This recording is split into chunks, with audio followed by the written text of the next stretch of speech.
നമസ്കാരം. എല്ലാ പ്രേക്ഷകർക്കും ഒരിക്കൽ കൂടി വീഡിയോയിലേക്ക് സ്വാഗതം. ഇന്നത്തെ വിഷയം ഹൈപ്പർ ടെൻഷൻ അതല്ലെങ്കിൽ ഹൈ ബ്ലഡ് പ്രഷർ, ഉയർന്ന രക്തസമ്മർദ്ദത്തെ പറ്റിയാണ് ഇന്ന് പ്രധാനമായിട്ടും ചർച്ച ചെയ്യുന്നത്.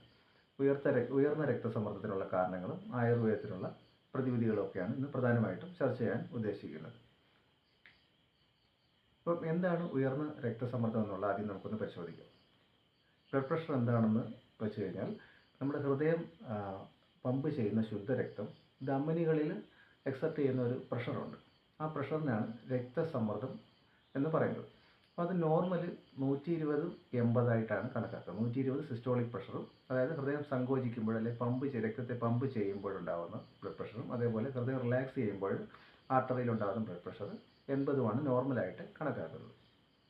ഇനി എപ്പോഴാണ് ഹൈപ്പർ ടെൻഷനായിട്ട് കണക്കാക്കുന്നത് അല്ലെങ്കിൽ ഒരു രോഗാവസ്ഥയായിട്ട് കണക്കാക്കുന്നതെന്ന് വെച്ച് കഴിഞ്ഞാൽ, ഈ ആർട്ടറിയിൽ ഉണ്ടാകുന്ന പ്രഷർ 120-നും 130-നും 139-നും ഇടയ്ക്ക് വരികയാണെങ്കിൽ ഫസ്റ്റ് സ്റ്റേജ്, ഡയസ്റ്റോളിക്ക് 130-നും 139-നും ഇടയ്ക്ക് വരുവാണെങ്കിൽ first stage of hyper tension എന്ന് പറയും. അതേപോലെ സിസ്റ്റോളിക് പ്രഷർ 80-നും 89-നും ഇടയ്ക്ക് നോട്ട് ചെയ്യുകയാണെങ്കിൽ അത് ഫസ്റ്റ് സ്റ്റേജ് ഓഫ് ഹൈപ്പർ ടെൻഷനായിട്ട് കണക്കാക്കും. അതായത് 130-നും 139-നും സിസ്റ്റോളിക് പ്രഷറും, അതേപോലെ ഡയസ്റ്റോളിക് പ്രഷർ 80-നും 89-നും ഇടയ്ക്കായിട്ട് കണക്കാക്കും. ഇനി second stage of hyper tension എന്ന് പറയുന്നത് 140-ന് മുകളിലോട്ട് സിസ്റ്റോളിക് പ്രഷറും, അതേപോലെ ഡയസ്റ്റോളിക് പ്രഷർ 90-ന് മുകളിലോട്ടും ആണെങ്കിൽ അത് സെക്കൻഡ് സ്റ്റേജ് ഓഫ് ഹൈപ്പർ ടെൻഷനായിട്ട് കണക്കാക്കുന്നു.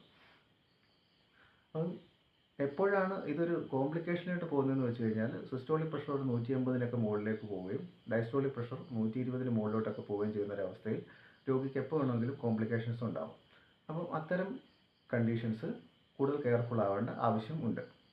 അപ്പോൾ ഇനി പ്രധാനമായിട്ടും ഈ BP-ക്കുള്ള മരുന്നുകൾ പൂർണ്ണമായിട്ടും ഈ രോഗം മാറുമെന്ന് ചോദിച്ചു കഴിഞ്ഞാൽ, ഈ BP റെഗുലേറ്റ് ചെയ്യാൻ വേണ്ടിയും അതേപോലെ മറ്റ് അവയവങ്ങൾക്ക് സംഭവിക്കുന്ന ഡാമേജസ് കുറയ്ക്കുക എന്ന ലക്ഷ്യത്തോടാണ് ബ്ലഡ് പ്രഷറിന് ഉപയോഗിക്കുന്ന മരുന്നുകൾ ഉപയോഗിക്കുന്നത്.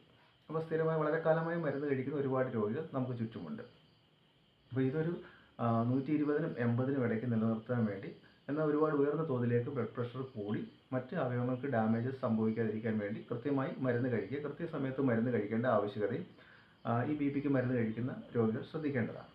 ഇനി നമുക്ക് അടുത്ത പരിശോധിക്കേണ്ട ഈ BP ഉണ്ടാകാനുള്ള കാരണങ്ങളാണ്. അത് പ്രൈമറി എന്നും സെക്കൻഡറി എന്നും രണ്ടായിട്ട് തരംതിരിച്ചിട്ടുണ്ട്. പ്രൈമറി ആദ്യത്തെ കാരണങ്ങളെന്ന് പറയുന്നത്, ഒന്ന് അമിതവണ്ണം ഒരു പ്രധാന കാരണമാണ്. കാരണം അമിതവണ്ണം ആകുമ്പോഴത്തേക്ക് ശരീരത്തിൽ ഒരുപാട് ഭാഗത്തേക്ക് ബ്ലഡ് സപ്ലൈ കൂടുതലായിട്ട് പമ്പ് ചെയ്യേണ്ട ആവശ്യമുണ്ട്, ഹൃദയം കൂടുതലായിട്ട് പമ്പ് ചെയ്യേണ്ട ആവശ്യമുണ്ട്.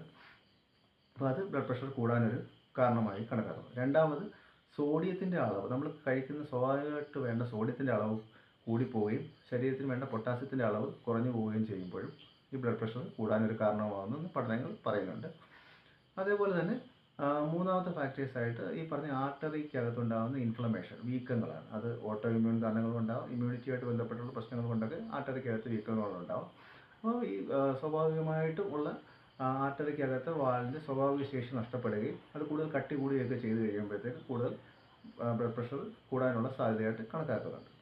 പിന്നീടുള്ള രണ്ടാമതായി പറയുന്ന കാരണങ്ങൾ അത് മറ്റ് അവയവങ്ങളുമായിട്ട് ബന്ധപ്പെട്ട രോഗങ്ങളുമായിട്ട് ബന്ധപ്പെട്ടാണ്. ഇപ്പം ക്രോണിക് റീനൽ ഫെയിലിയർ ഉണ്ടാവും, അതല്ലെങ്കിൽ ഹോർമോൺ സംബന്ധമായിട്ടുള്ള പ്രശ്നങ്ങളുണ്ടാവും. അങ്ങനെയുള്ള മറ്റ് സിസ്റ്റമിക് കാരണങ്ങൾ കൊണ്ട് ബ്ലഡ് പ്രഷർ കൂടാനുള്ള കാരണങ്ങളും ഉണ്ട്.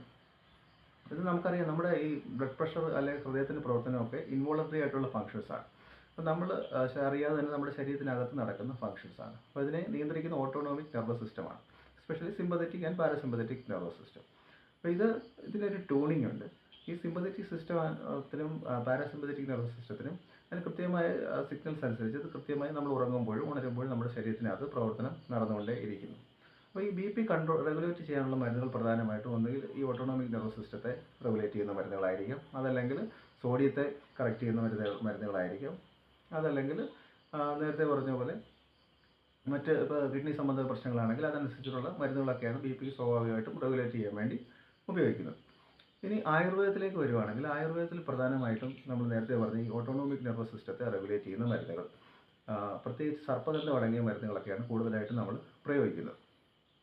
അതേപോലെ ശോധന ചികിത്സകൾക്ക് വളരെ പ്രാധാന്യം ആയുർവേദത്തിൽ പറയുന്നുണ്ട്. കാരണം നേരത്തെ പറഞ്ഞു, ഈ രണ്ടാമത് പറഞ്ഞ ഫാക്ടേഴ്സ് അതല്ലെങ്കിൽ സെക്കൻഡറി ഫാക്ടേഴ്സ് പറയുമ്പോൾ ശരീരത്തിൽ അടിഞ്ഞുകൂടുന്ന ടോക്സിൻസ്, അവയവ സംബന്ധമായ അസുഖങ്ങൾ മൂലം അടിഞ്ഞുകൂടുന്ന ടോക്സിൻസ് BP കൂടാൻ കാരണമാകുന്നത്. അപ്പം അതിൻ്റെ ഈ ഓരോ രോഗത്തിനും ഒരു സ്റ്റേജുണ്ട്. അതായത് 6th സ്റ്റേജോ അല്ല, അത്രയും ക്രോണിക് സ്റ്റേജിലല്ല. ആദ്യത്തെ ആരംഭഘട്ടത്തിലാണെങ്കിൽ നമുക്ക് ശോധന ചികിത്സകളിലൂടെ, പിന്നീട് ഈ പറഞ്ഞ BP-യുടെ നിയന്ത്രണത്തിലൂടെ, അതേപോലെ ഉറക്കം ഒരു പ്രധാന ഘടകമാണ്. ആയുർവേദ ചികിത്സയെ സംബന്ധിച്ചിടത്തോളം നിദ്ര എന്നൊരു ഫാക്ടർ, അല്ലെങ്കിൽ ഉറക്കം എന്നൊരു ഫാക്ടർ ഒരു പ്രധാന ഘടകമാണ്. പ്രത്യേകിച്ച് ഓട്ടോണോമിക് നെർവസ് സിസ്റ്റത്തിന് ഫംഗ്ഷനിങ്ങിന് ഒരു പ്രധാന ഘടകമായിട്ട് കണക്കാക്കുന്നു. അതേപോലെ തന്നെ ആയുർവേദത്തിൽ പറയുന്ന മറ്റ് ചികിത്സാ രീതികൾ, ഒന്നാമത്തെയാണ് ഭക്ഷണ ക്രമീകരണ കാലങ്ങൾ. അതേപോലെ ദോഷത്തിനനുസരിച്ചിട്ടുള്ള വാതകാലം, പിത്തകാലം, കഫകാലം എന്നൊക്കെ തരംതിരിച്ചിട്ടുണ്ട്. അപ്പോൾ അതനുസരിച്ചുള്ള മരുന്ന് പ്രയോഗങ്ങൾ, ഉറക്കത്തിലുള്ള ശീലങ്ങളിൽ വരുന്ന വ്യത്യാസങ്ങൾ, ചിട്ടയായ ഭക്ഷണക്രമം, ചിട്ടയായ വ്യായാമം, അതേപോലെ തന്നെ ശോധന ചികിത്സകൾ, അതേപോലെ BP റെഗുലേറ്റ് ചെയ്യാൻ വേണ്ടി,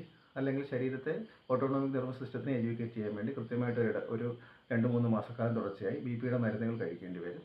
അതേപോലെ ഭക്ഷണക്രമത്തിൽ മാറ്റം വരുത്തണം. ഈ പറഞ്ഞ സോഡിയത്തിൻ്റെ ഡയറ്റ്, സോഡിയം കൂടുതലുള്ള ഡയറ്റ് ഒഴിവാക്കേണ്ടി വരും. അങ്ങനെയുള്ള കാരണങ്ങൾ ഒഴിവാക്കി പൊട്ടാസ്യം കൂടുതലായിട്ടുള്ള ഭക്ഷണങ്ങൾ കൂടുതലായിട്ട് കഴിക്കേണ്ടി വരും. അപ്പോൾ ഓരോ കണ്ടീഷൻ അനുസരിച്ചിട്ട്, ശരീരത്തിൻ്റെ ഓരോ അവസ്ഥ അനുസരിച്ചിട്ട് ഉള്ള ആഹാര രീതികളും അതേപോലെ മരുന്ന് പ്രയോഗങ്ങളൊക്കെയാണ് ആയുർവേദത്തിലും പറഞ്ഞിട്ടുള്ളത്. ഈ ഒരു അറിവിലേക്കാണ് ഇന്ന് ഈ വീഡിയോ ചെയ്യുന്നത്. നന്ദി, നമസ്കാരം.